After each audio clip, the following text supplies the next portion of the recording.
بسم الله الرحمن الرحیم. السلام علیکم ورحمة الله وبرکاته. ګرانو زده کوونکو، الله جل جلاله دې وکړي چې روغ جوړ او خوشحاله اوسئ. ګرانو زده کوونکو، د دې څخه مو مخکې دوه سورتونه ویلي چې د دواړو سورتونو هغه صحیح او سالمه ادا او همدارنګې دواړو سورتونه مې حفظ کړه ګرانو شاګردانو، چې یو د اخلاص سورتو بل د کوثر سورتو. ګرانو زده کوونکو، مخکیني سورتونه تاسو همیشه اورېدلي دي او ورسره اشنا ولئ، نو هغه سورت مو په یو ورځ کې ویلې او په یو ورځ کې مو احکام او حفظ کړل. ګرانو زده کوونکو، نننی موضوع زموږ او ستاسو د کوم سورت دی؟ سورت فلق ده. راځو ګرانو شاګردانو تختې ته. مضمون مو قرآن کریم دی. قرآن کریم د رب العالمین کلام دی چې د بشر د هدایت لپاره راغلی دی. سورت فلق کې به زه تاسو ته ګرانو زده کوونکو یو مختصره واقعه ووایم. ګرانو زده کوونکو، سورت فلق چې کله نازل شو، څه لپاره نازل شو او څه مقصد یې و؟ مقصد خو طبعا موږ تاسو د هر آیات د هر سورت دا چې رهنمایي ده د بشر لپاره او د بشر د هدایت لپاره راغلی کتاب ده، هغه باید موږ ولولو او په هغه کې چې څه حکم یې هغه په ځان باندې عملي کړو. نو ګرانو زده کوونکو، کله چې په پیغمبر صلی الله علیه وسلم باندې جادو وشوه، سحر وشو، نو د هغه د سحر د ختمولو لپاره دوه سورته نازل شو چې موږ او تاسو په ټولنه کې په قل باندې پیژنو. یو قل اعوذ برب الفلق او بل قل اعوذ برب الناس. دا سورتونه نازل شو. کله چې پیغمبر سلام باندې دا سورتونه وویلي او همغه و چې دا سحر او جادو له منځه لاړه. نو ګرانو زده کوونکو، زموږ او تاسو لپاره ښوونه دا ده چې کله موږ او تاسو په ټولنه کې شیطاني اعمال راسره کېږي، سحر او جادو راسره کېږي، یو څوک را باندې سحر کوي، یو څوک را باندې جادو کوي، او یا دا چې څوک مناظره کوي، دا همیشه دا نه وي چې زموږ او ستاسو کله یو شی یېرېږي دا به سحر وي، بلکې دا کله ناکله هغه خوږې سترګې هم اوسي، لکه کله ناکله مور خپل زوی نظره کوي. نو کوشش کو چې سهار او ماښام دغه دوه سورتونه چې انشاءالله آینده حفظ کوو، ځان سره تکرار کړو، ځان پې دم کړو او نورې کورنۍ غړي پې دم کړو. نو ګرانو زده کوونکو، سورت مو یاد کړو. اوس راځو ګرانو زده کوونکو د سورت لیکل او د هغه صحیح او سالمې ادا ته. سورت فلق 15 آیاته ده. په کتاب کې ګورو ګرانو زده کوونکو، دا ده سورت فلق. څوم درس دی ګرانو زده کوونکو؟ 21مه صفحه ده. ګرانو زده کوونکو، سورت فلق ته چې کله راځو ګرانو زده کوونکو، نو څه شی کوو؟ د دې څخه به نن 3 آیاته یادوو. لږ مشکله ده، الفاظ لږ سخت دي، نو نن به 3 آیاتونه د دې څخه یاد کړو او سبا به 2 نور او بیا به په ګډه سره ټول سورت تکرار کړو. نو ګرانو زده کوونکو، سورت فلق کوم سورت ده؟ مکی سورت ده. راځو ګرانو زده کوونکو لیکلو ته ما سره واوسئ. دغه حرف چې ما ولیکه ګرانو زده کوونکو د قاف حرف دی. قاف حرف ګرانو زده کوونکو د لام سره تړمه، نو چې کېږي قل، چې کېږي قل. ګرانو زده کوونکو، د هغه نه بعد الف، چې دا الف موږ داسې هم لیکو، که دې ته ضرورت نشته داسې ولیکو هم صحیح ده، یعنې حمزه د الف په شکل. قل قل اعوذ، قل اعوذ. ګرانو زده کوونکو، موږ مخکې ویلي وو اشباعي حرکات هم ویلي وو. دغه واو باندې اشباع یا مد کوو، واو مده ده. څنګه ادا کوو؟ راسره تکرار کوئ. قل اعوذ، قل اعوذ. تکرار کوئ. قل اعوذ. آفرین ګرانو شاګردانو. ورپسې وروسته چې ده برب الفلق، برب الفلق. قل اعوذ برب الفلق، قل اعوذ برب الفلق. ګرانو زده کوونکو، راځو دې ته چې موږ او تاسو دغه صورت فلق صورت اخر کې ټولو کې قلقله لرو چې لرو قلقله لرو نو قل اعوذ برب الفلق قل اعوذ برب الفلق دغه قاف زیر لري نو قاف ډک د ګرانو زده کوونکو اعو عین کې څه شی ده اشباع ده د هغه نه وروسته حرف کې اشباع کېږي ذال د ژبې په سکو ادا کوو را ډکه ادا کوو با مشدده د تکرار یعنی دا به د دوه حرکاتو په اندازې ته نږدې ادا کوو الفلق لام قمري ده او آخر کې وقف په قلقلې سره کوو نو زده کوونکو راسره تکرار کوي قل اعوذ برب الفلق قل اعوذ برب الفلق قل اعوذ برب الفلق آفرین ګرانو زده کوونکو ورپسې آیات څه شی ده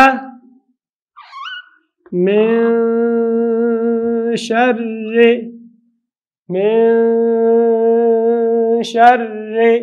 چې دې ته ګرانو زده کوونکو څه وایي اخفا وایي نو ګرانو زده کوونکو دا اخفا به په کوم انداز څومره کوو د دوه حرکاتو په اندازه ځکه وروسته د دې نه شین راغلی څه راغلی شین راغلی شین د حرف اخفا څخه ده دغه اخفا به د دوه حرکاتو په اندازه وي نو دا څه شو من شر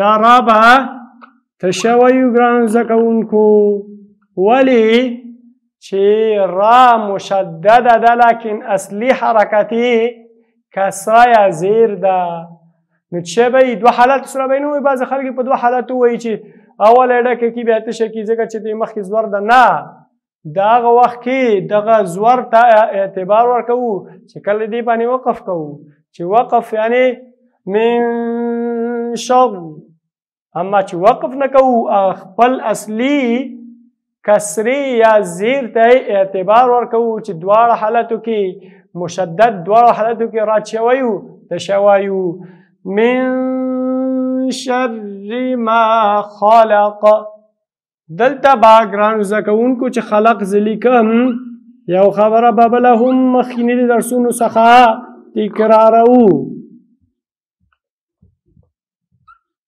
د مخکیني درسونو څخه چې موږ او تاسو ویلي اشباع مو ویلي وه حرف مده مو ویلي وو چې هغه څخه یو واو او بل څه وه الف نو الف لپاره مې مخکې هم قاعده ویلي او بیا هم تکراروم چې تر څو یاد کړئ دغه الف چې تاسو ګورئ په منځ او اخر کې به وي حرکت به نه قبلوي سوال دا ده چې دلته خو حرکت لري جواب یې دا چې دغه الف دی اصلا الف نه ده بلکې دا حمزه د الف په شکل کې ده نو ادا یې راځئ ما سره وکړئ من شر ما خلق تکرار یې کوئ من شر ما خلق خلق آخر کی با حرکت ته نږدې څه شی پیدا کو مشابهت په قاف کې چې دې ته وایي قلقله د قلقلې حروف څو دي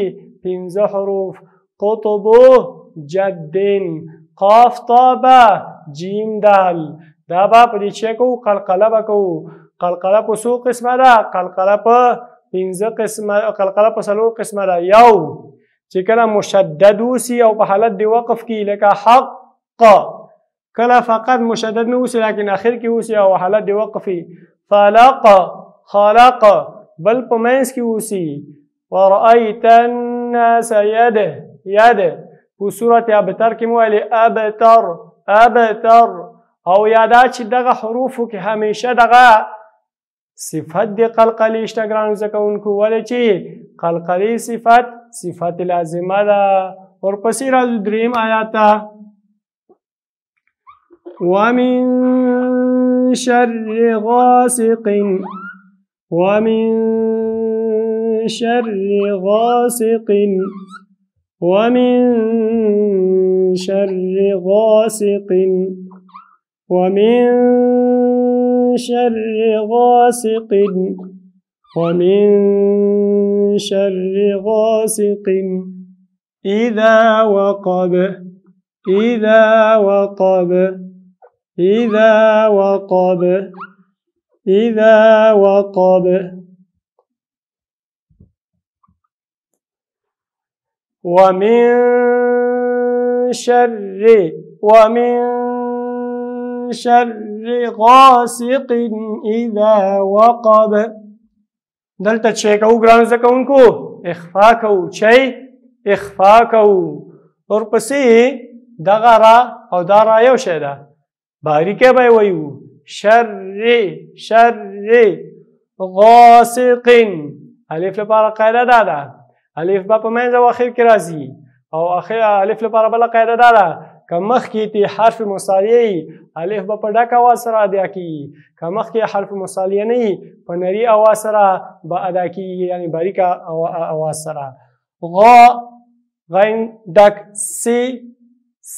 سین سقین اذا سقین دا دوه زیرونه به په ډېر اظهار سره وایو بیان سره به وایو ځکه وروسته ته الف یعنی حمزه د الف په شکل راغلی ده ذال به د ژبې په څوکه وایو وقاب قلقله به کوو ګرانو زده کوونکو دغه یو دوه درې دغه درې آیتونه د فلق مو وویلې ګرانو زده کوونکو دغه آخري آیت به ما سره تکرار کړئ ومن شر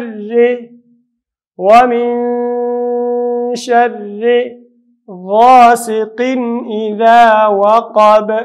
ګرانو زده کوونکو زه تکراروم درې آیاته ما ته متوجه اوسئ او کور کې تکرار کوئ په یاد مو اوسه چې عربي لهجه یا هیره نه کړئ یو قاري مو چې ځان ته انتخاب کړی او هغې څخه یې اورئ هغه هیر نه کړئ. أعوذ بالله من الشيطان الرجيم بسم الله الرحمن الرحيم قل أعوذ برب الفلق من شر ما خلق ومن شر غاسق إذا وقب صدق الله العظيم. ګرانو شاګردانو دا و زموږ او ستاسو نننی درس په سماعي درس کې به دوه آیاته نور او مکمل صورت انشاءالله یادوو او حفظ کوو به یې ومن الله توفیق.